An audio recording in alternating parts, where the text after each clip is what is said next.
एउटा एकदमै पुरानो तर सधैँ सान्दर्भिक प्रश्न, के मानव जीवन साँच्चै राम्रो हुँदै गइरहेको छ त? सोच्नुस् त, एकातिर हामीसँग यस्तो प्रविधि र अवसरहरू छन् जुन पहिले कहिल्यै थिएन, तर अर्कोतिर समाचार खोल्ने बित्तिकै युद्ध, अनिकाल, सङ्कट यस्तै कुराले भरिएको हुन्छ। हो, आज हामी यही विरोधाभासलाई तथ्याङ्कको आँखाले हेरेर वास्तविकता के हो भनेर बुझ्ने कोसिस गर्नेछौँ। प्रश्न सुन्दा त सरल लाग्छ, तर यसको जवाफ निकै जटिल छ। के हामी साँच्चै प्रविधिको शिखरमा बसेर इतिहासकै सबैभन्दा सुखी जीवन बिताइरहेका छौँ? वा हामी जलवायु परिवर्तन र विश्वव्यापी सङ्कटको यस्तो डिलमा उभिएका छौँ जहाँबाट खस्दा सबैभन्दा खराब समय आउनेछ? हो, यही दुई ध्रुवीय वास्तविकता नै हाम्रो आजको विश्लेषणको केन्द्रमा रहनेछ। ल, अब विषयको गहिराईमा प्रवेश गरौँ है त। तर तथ्याङ्क र चार्टहरूमा डुब्नुभन्दा पहिले एउटा आधारभूत कुरा स्पष्ट पारौँ। जब हामी मानव अवस्था भन्छौँ, यसले वास्तवमा के जनाउँछ? मानव अवस्था भनेको कुनै भारी दार्शनिक कुरा मात्र होइन, यो त हामी सबैको साझा कथा हो। जन्मको त्यो पहिलो आश्चर्यदेखि मृत्युको निश्चिततासम्मको यात्रा। हाम्रो पहिलो प्रेम, पहिलो जागिर, हाम्रा सफलताहरू, हाम्रा असफलताहरू, सबैको कुल योग हो यो। भनौँ न, यही त्यो धागो हो जसले हामी सबैलाई एकै ठाउँमा बाँधेको छ। इतिहासदेखि नै ठूला ठूला विचारकहरूले यसलाई फरक फरक नजरले हेरेका छन्। दार्शनिकहरूले यसलाई तर्क र न्यायको खोजीको रूपमा हेरे। धार्मिक ग्रन्थहरूले यसलाई दुःखबाट मुक्तिको बाटो भनेर व्याख्या गरे। जीवविज्ञानीहरू हामीलाई विकासको एउटा उत्पादन मान्छन्, र शेक्सपियर जस्ता लेखकहरूले त हाम्रो जीवनलाई विभिन्न चरणहरू भएको एउटा मञ्च नै भनेका छन्। ठिक छ, अब कथाको पहिलो पाटोतिर लागौँ, त्यो हो प्रगतिको पक्ष। जब हामी आफ्नो व्यक्तिगत अनुभवभन्दा माथि उठेर 100औं वर्षको तथ्याङ्कमा नजर डुलाउँछौँ नि, एउटा निकै आशावादी चित्र देखिन्छ। कहिलेकाहीँ के हुन्छ भने हामी दैनिक समाचार र समस्याहरूमा यति धेरै डुब्छौँ कि ठूलो चित्र नै देख्न सक्दैनौँ। तर जब हामी 100औं वर्ष पछाडि फर्केर हेर्छौँ, तब एउटा अचम्मको प्रवृत्ति देखिन्छ। मानव जीवन वास्तवै नाटकीय रूपमा सुधारिएको छ। अब यो कुरा कसरी नाप्ने त?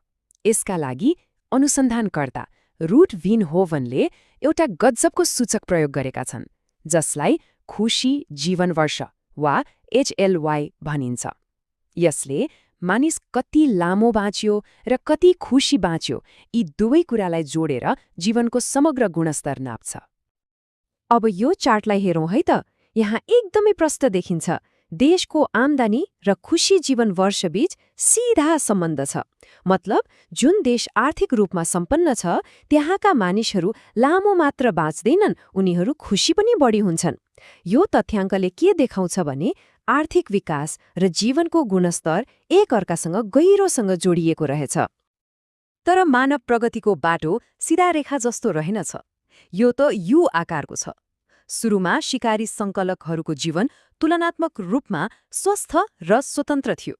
तर जब कृषि क्रान्ति आयो, मानिसहरू एकै ठाउँमा बस्न थाले, जसले गर्दा रोग र असमानता बढ्यो र जीवनस्तरमा ठूलो गिरावट आयो। तर त्यसपछि औद्योगिक र प्राविधिक क्रान्तिले मानव जीवनलाई फेरि उकास्यो, र आज हामी इतिहासकै सबैभन्दा उच्च बिन्दुमा आइपुगेका छौँ। त्यसैले लामो समयको तथ्याङ्क हेर्दा निष्कर्ष एकदमै स्पष्ट छ। विनोभनकै शब्दमा भन्नुपर्दा, हामी मानव इतिहासको कुनै पनि समयभन्दा लामो र खुशी जीवन बाँचिरहेका छौँ। तर यदि सबै कुरा यति नै राम्रो छ भने हाम्रो वरिपरि यति धेरै पीडा र सङ्कट किन छ त? अब कथाको अर्को पाटो हेरौँ। त्यो पाटो जुन समाचारको हेडलाइनमा हरेक दिन देखिन्छ। यो हो आजको कठोर वास्तविकता। यो सङ्ख्यालाई एकछिन मनन गरौँ। 89%। सोच्नुस् त, विश्वको लगभग 90% मानवीय सङ्कट, भोग, युद्ध, विस्थापन केवल 20वटा देशहरूमा केन्द्रित छ। यसले के देखाउँछ भने प्रगति सबैका लागि बराबर छैन। कतिपय ठाउँमा त जीवन झन्झन खराब हुँदै गइरहेको छ। यी सङ्ख्याहरू पछाडि वास्तविक मानिसहरूका दर्दनाक कथाहरू छन्। उदाहरणको लागि सुडानलाई नै हेरौँ न।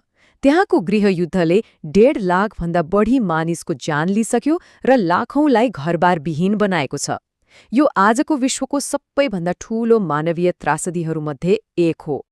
त्यस्तै गाजामा देखिएको अनिकाल र खाद्य असुरक्षाले त विश्वमै नयाँ कीर्तिमान नै बनाएको छ। यी घटनाहरूले प्रश्न पार्छन् कि लाखौं मानिसहरू अहिले पनि बाँच्नका लागि चाहिने आधारभूत आवश्यकताबाट वञ्चित छन्। यो तालिकाले सङ्कटको विश्वव्यापी नक्सा नै देखाउँछ। सुडानमा गृहयुद्ध र अनिकालले झण्डै 2 करोड मानिसलाई असर गरेको छ। दक्षिण सुडानमा जनसङ्ख्याको ठूलो हिस्सा विस्थापित छ। अनि हाइटीमा गिरोहहरूको शासनले लाखौंलाई घरबारविहीन बनाएको छ। यी त केही उदाहरण मात्र हुन्, तर यसले देखाउँछ कि धेरै ठाउँमा स्थिति कति गम्भीर छ। ल, अब हामी कहाँ आइपुग्यौं त?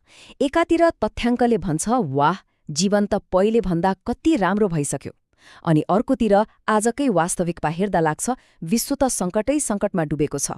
अब प्रश्न उठ्छ, यी दुई ठिक उल्टो देखिने कुराहरू एकैसाथ कसरी साँचो हुन सक्छन्? आउनुहोस् अब यही विरोधाभासलाई केलाएर हेरौं।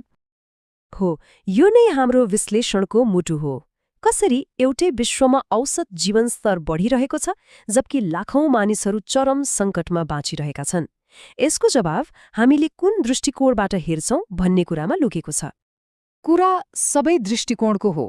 जब हामी सयौं वर्षको तथ्याङ्क हेर्छौं, हामी औसतमा भएको सुधार देख्छौं। तर जब हामी आजको समाचार हेर्छौं, हामी व्यक्तिगत कथाहरू र तत्कालको पीडा देख्छौं। एउटा भयो चराको आँखाबाट हेर्दाको दृश्य, अर्को भयो जमिनको वास्तविकता। र महत्त्वपूर्ण कुरा के हो भने दुवै सत्य हुन्। र यही नै र मुख्य कुरा लुकेको छ।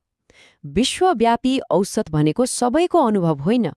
जब हामी भन्छौं कि औसत जीवन राम्रो हुँदैछ, त्यसले गरिबी, युद्ध र अन्यायको सामना गरिरहेका लाखौं मानिसहरूको आवाजलाई ओझेलमा पार्न सक्छ। प्रगति असमान छ र औसतले सधैँ वास्तविकताको पूर्ण चित्र दिँदैन। अन्ततः मानव प्रगतिको कथा कुनै निश्चित निष्कर्ष होइन। यो त एउटा निरन्तर चलिरहने प्रक्रिया हो, जसका अध्यायहरू हामी आफैले लेखिरहेका छौं। त्यसो भए हामीले के बुझ्नुपर्छ त? लामो समयको तथ्याङ्कले हामीलाई के सम्भव छ भनेर देखाउँछ, यसैले आशा दिन्छ। तर आजका सङ्कटहरूले हामीलाई के सम्झाउँछन् भने यो प्रगति स्वतः हुने कुरा होइन। यो हाम्रो प्रयास र छनोटमा निर्भर गर्दछ। यो कथाको अन्त्य अझै लेखिएको छैन। भविष्य कस्तो हुनेछ भन्ने कुरा हाम्रो छनोट र हाम्रो कर्ममा निर्भर गर्दछ। अन्तमा प्रश्न हामीमाथि नै आउँछ, प्रगति सम्भव छ, तर यो सुनिश्चित छैन। हामी इतिहासको कुन पक्षमा उभिने? के हामी आशाको कथा लेख्नेछौँ वा सङ्कटको? भविष्य हाम्रो हातमा छ र यसको कथा हामीले नै लेख्नुपर्छ।